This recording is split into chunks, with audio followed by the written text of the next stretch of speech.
Assalamu alaikum warahmatullahi ta'ala wabarakatuhu. Barkanmu da warhaka, barkanmu da wannan lokaci, barkanmu da saduwa a wannan lokaci mutane na. Fatan kowa da kwana lafiya.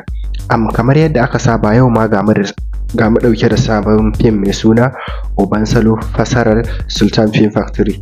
Fim ne ingantacce kuma ya samu fassara daga kamfanin Sultan. Yana da kiliya sosai. Ga mai buƙatar wannan fim ɗin sai ya saurari bidiyon tun daga farko har ƙarshe a domin samun fasfo ɗin da zai ɗora, ma'ana dai makullan sirri. Mu je ga makullin sirri na farko. Shine na farko za ka saka lamba 9. Idan ka saka lamba 9 hallau sai ka ƙara saka wata lamba 9 ɗin.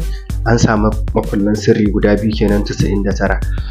Sannan ina ƙara tallata mana group ɗinmu na VIP da ke WhatsApp da kuma Telegram. Ga mai buƙatar shiga sai ya mana magana a wannan lambar tamu.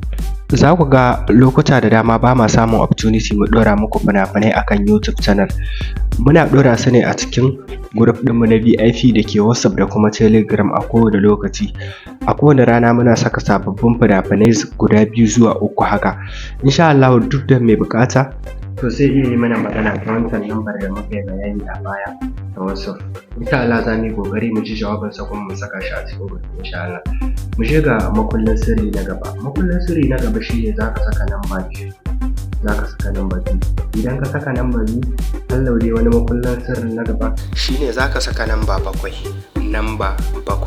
Sannan idan akwai mai buƙatar tsofaffin fina-finai, ma'ana dai fina-finan da wanda aka fassara su musamman ma fassarar algaita, su ma mutum zai iya yin bayani a kai domin ya same su ta hanya sauƙa. Mu je ga makullin sirri na gaba. Makullin sirri na gaba shine za ka sa namba 6. Kana wani makullin sirri na gaba na ƙarshe kenan shine za ka saka namba 1.